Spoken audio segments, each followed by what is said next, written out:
everyone, and welcome to the Evolve with Emily show. I am your host, Emily Hayden, and you are listening to another Monday message. Every single Monday, I bring a message of the day to you guys. So here's today's message. Along your evolving journey, there's going to be a point in time where, in a place where you used to feel fulfillment and purpose and so much drive and so much eagerness to live your life and so much fulfillment, you're going to find that starts to shift, that starts to change.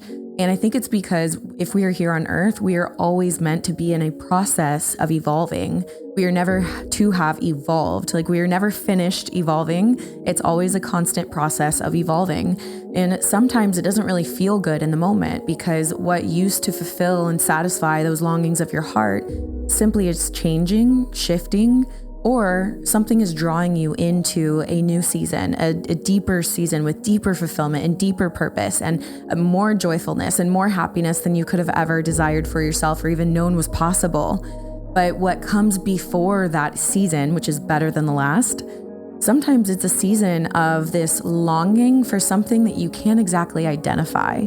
Sometimes it feels like you have this really strong feeling inside of your heart that a shift is coming, something needs to change, maybe something new is coming, but you can't quite see it yet. You don't have vision for it yet. When people ask you, what is your vision for your life? What are your big goals for the next year? And it happens to be the one year where you can't really clearly answer that question. That's okay. That's a normal part of the process of evolving. If you always stayed the same, if 2 years down the road, you're exactly how I met you 2 years ago, then there's something going on. There's something wrong there, because if we're here, we're meant to evolve, we're meant to grow, we're meant to develop into better versions of ourselves. And that only happens sometimes from the uncomfortable growth. Sometimes it's the uncomfortable feeling of not knowing exactly where you're going, but knowing that where you're at is not it. Don't let that get you down. I think there's so many people experiencing this right now who they really feel and realize that where they're currently at, it's not it for them. And maybe it's disheartening, because maybe it used to be it for you. Maybe that used to be that thing that you worked so hard to achieve and you loved it and it brought you, purpose and fulfillment and all of those things that we seek to have in our lives. And now you're at a new season of your life, a different season, and it's not doing it for you anymore. That's okay. Get excited. Get excited to explore what might be next for you. When I'm experiencing this myself, the first thing I do is I submit my desires to God, and I say, anything that is a part of my God-given destiny and calling, let it be so evidently clear to me. Open those doors, let them fly open, and give me a heart to receive these things. But if something is not for me, then I ask that you close that door. I ask that you remove those things, those opportunities, those people in my life that are not meant to be a part of my life. Maybe they were at one point in my life. Maybe, that opportunity was perfect for that season of life. But maybe that's not aligned with where I'm meant to go in this next season of my life. And that's okay. Oftentimes, what you're doing when you are bringing these things to God or your higher power and submitting your own desires and wills to that is you're saying, hey, go ahead and clean house. I am giving up my desire for control. I'm giving up my own desires and my self-serving, attitude, my self-serving way of living life and my goals. And I'm open to this higher calling and this higher purpose, one that maybe is something that is unseen currently.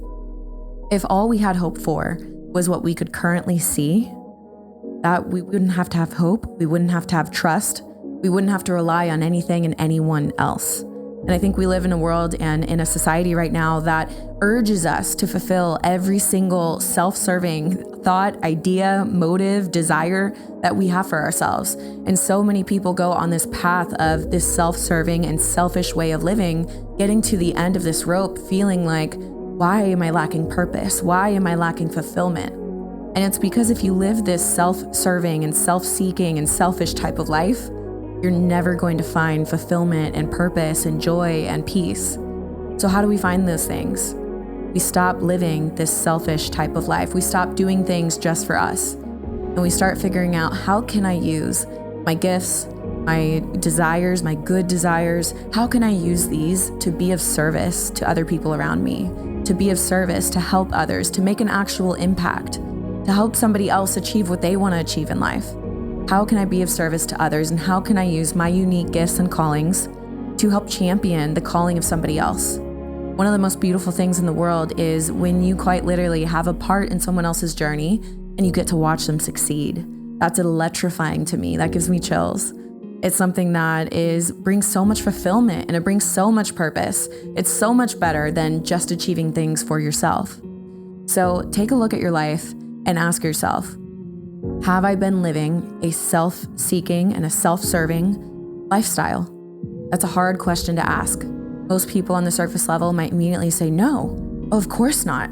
I do this for other people. I do this for them. But you gotta look a little deeper. You gotta look at your true motives behind what it is that you do. Are those motives for you? Do they benefit you? Or are they truly to benefit others? And now don't twist my words. I'm not saying that you can't do things to make you better. We're here to be the best versions of ourselves. But I do want to point out that if you find that everything in your life is only to serve you, only to make you better, that could be a reason why you're experiencing purposelessness and lack of fulfillment.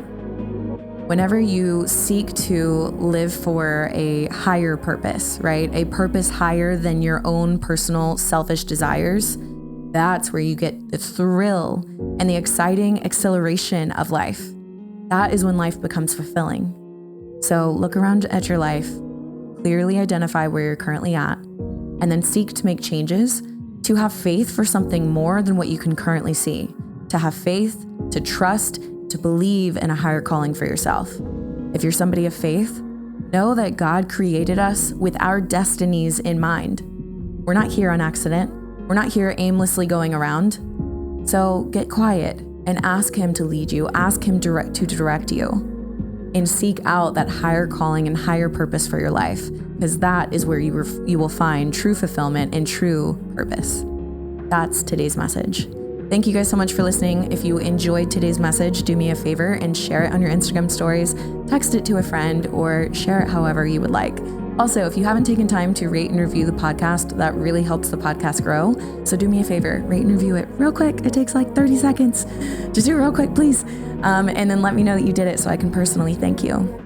I love you guys so much. Thanks for listening, and I'll see you in the next one. Bye.